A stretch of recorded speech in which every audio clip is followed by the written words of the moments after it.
But anyway, you're talking about the Raptors as a model franchise. Yes. Last year was fake, so we're going to. So last year was fake. So when we say that the Raptors have made the playoffs for 8 straight seasons, that's what we mean. In Toronto, 8 straight seasons in Toronto. Raptors the Toronto Raptors, starting in 2013-14. We remember that season, magical year, made it to the first round. F Brooklyn, and then Brooklyn said, "Well, eat this 7-game loss."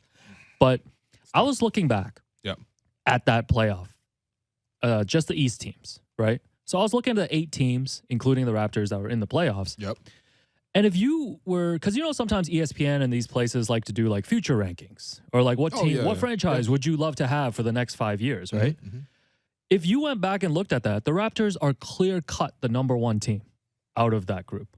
Because you look at the teams that are at the top at the time, Indiana and Miami. So this is 2014 playoffs, yeah. Yes, 2014 playoffs. Indiana, obviously the Paul George, Roy Hibbert team. Yep. And they were the number 1 seed. They went to the conference finals that season, and they haven't won a playoff round since. They have not won a playoff round. Oh, that's right, because they kept losing the first round. That's why they fired Nate McMillan. Yes, and now they're currently... To now not make the first round. And now they're currently rebuilding. The Miami Heat had LeBron at the time, LeBron, Wade, Bosh. Yep. Went to the finals that season, lost to the Spurs. That's when they broke up. We know what happened with the Cavs. They got the post-LeBron rebuild, and now they're back. Chicago lost in the first round. They've won 1 playoff series since. The Wizards went to the second round that season. They've never been to the conference finals. Brooklyn lost in the second round, had to rebuild, got Katie and Kyrie, and now they're in the play-in. What, am I summarizing this wrong? Katie and Kyrie be in the play-in, man. Charlotte was the 7th seed that season. They lost in the first round. They haven't won a playoff series since 2002. Can I ask you, have the Charlotte Hornets ever not been the 7th seed? Have they been higher than the 7th seed? Not back since like Larry Johnson and like Alonzo Mourning and Muggsy Bogues. I saw that, Yeah. Atlanta Hawks lost in the first round, made 2 conference finals, including last year. Yeah. But none of these teams had a sustained level of success from that season on compared to the Raptors. No. Like 8 straight seasons, minus Tampa, of sustained success, have a championship, turn the roster over, made the right trades, kept the right young players, didn't give up Pascal, didn't give up OG in any of those trades, right? Transition from Fred to Kyle, transition from Dwayne Casey to Nick Nurse. Upgrade. The word is upgrade. The stability that Masai and Bobby have brought. Bit of a transition, too, from Masai to Bobby, right? Like, Bobby's clearly taken on more responsibilities. Oh, yeah. So, when you talk about front office, when you talk about player development, when you talk about head coach, when you talk about roster building, Raptors 905. Like the value of the team has also, like, tripled. Value of the team. The fan base is also, like, way bigger now. The fan base was already big before, but it's exploded. Listen, you can even look at like objective stats. Like every team on Reddit has like a subreddit for like each like team specifically. There's like an NBA Reddit, but there's also like each team has a Reddit. I think the Raptors are like the 3rd biggest Reddit community for a team. Like there's just a huge amount of interest in the team. Yeah, and that's why there's interest in things like this show as well, right? And like all the work that you do. Yeah, again, as I always say, like I'm thankful to I was thinking last night, what if you were covering the Sacramento Kings? You would have quit. What would you be doing in Sacramento right now, honestly? You would have... even when the Raptors are having the best years, I've seen you very, passionate, frustrated at times.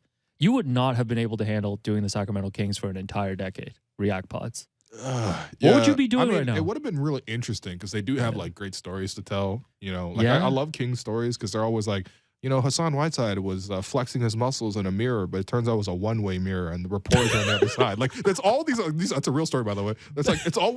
These are the stories. All like Nick Stauskas got choked out by DeMarcus Cousins. Like, I don't know. Best is when remember Vivek Ranadiv and someone on Twitter said you would be giving him the Gerald Henderson Award every other day. I don't even know why. Oh man! But like, remember when he wanted to play 5-on-4? He's like, you know what? He when wanted I coach to cherry pick my children's basketball rec league, we play 4-on-5 and we win consistently, and it's like, okay, man, what are we doing? I think you would be running your own bubble tea shop in Sacramento right now if you were there. You would not be covering basketball. Yeah, I probably would have changed careers. No, but the whole point is just like, I know you watched the Raptors obviously before this era, and a lot of listeners did too. Yeah, like it still blows me away to talk about the Toronto Raptors as a model NBA franchise, and they are. I know, they are. I know. So, especially for teams or for people who have watched this team, not even like from day one, because I'm not one of those people, but like even from when I got in, like the season I got in was Raptors, or That was the year Vince Carter was trying to force his way out and everything like that. And he was like averaging half his number of points and rebounds. Remember what he was like averaging 14 with the Raptors. And then he went to New Jersey and averaged like 28. Yeah, I remember vividly. Yeah. So you're talking to John Thompson on TNT being like, yeah, I didn't really try at the end here. Okay, great. I love hearing that just out loud. But yeah, I mean, I think you have to be thankful for so many people, but I think ultimately it still comes back to Masai, man. I think he's just done such a good job in his time as an executive, by the way. So he got in 2010 with Denver, 53 wins, 50 wins, 38 and 28. So that season was a lockout shortened season, but still a winning franchise there. 57 wins. Then he comes to Toronto, 48 wins right away, 49 wins, 56 wins, 51 wins, 59 wins, 58 wins with the championship, 53 wins in a shortened season of only 72 games. Then Tampa didn't really count because literally that doesn't count. The Raptors' top win score player from Tampa, Chris Boucher. Okay. And then now 46 wins and counting for the Raptors this season. That man just doesn't lose. That man doesn't lose. No, incredible stretch. Yeah, so honestly, an incredible stretch. Very thankful. Very thankful. No, and they are one of 5 teams in the East that have won a title since 2006. It's like 15 years. Yeah. Miami won in 2006 with Shaq and D Wade. So it's basically just the Celtics, just LeBron and Giannis, and us and Giannis. Yeah.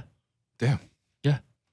Like I think. Wow. Listen, I think I don't know if insecure is too strong a word, but like I think a lot of times we do take offense as a fan base to how people talk about this team. And maybe take offense to how little they talk about this team. Yeah. But I think this just goes back to the Masai speeches of like believe in yourself, believe in the city and all this stuff. It's like we should just be proud of this Raptors franchise. Like we shouldn't have to need validation. Like, the work speaks for itself. And then look at the work that Masai and this franchise has done in the past decade.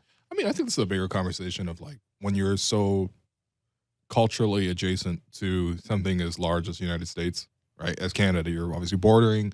Most of the people live close to the border. The language is the same. So much of the media and the culture is all sort of blended together. You're always going to feel that sort of little brother feeling just because you just are in like, I guess, in life. But I think what the coolest thing about the Raptors is like forging the own identity. That's something that the We the North campaign really tapped into. That's why it really resonated with people. You saw the way the country was able to get behind the Raptors. Let's be real. How many times have the nation, just of Canada, just period, gotten behind a basketball team like that? I might just been one time. Yeah. Like, I don't know. I don't know. Like, I wasn't a fan of the team in 2000s when Vince was here. Was it like no? Was it Canada's team at that point? Did people have Jurassic Parks in like 200 different cities and towns? I think the nation? 2019 run for sure. That's the only time. It definitely dwarfs. And it hasn't happened for like the 2000s. Olympics or anything like that. No. So, the fact that the Raptors as a whole have built up the sport of basketball in Canada based on what they've done too is not to be overlooked.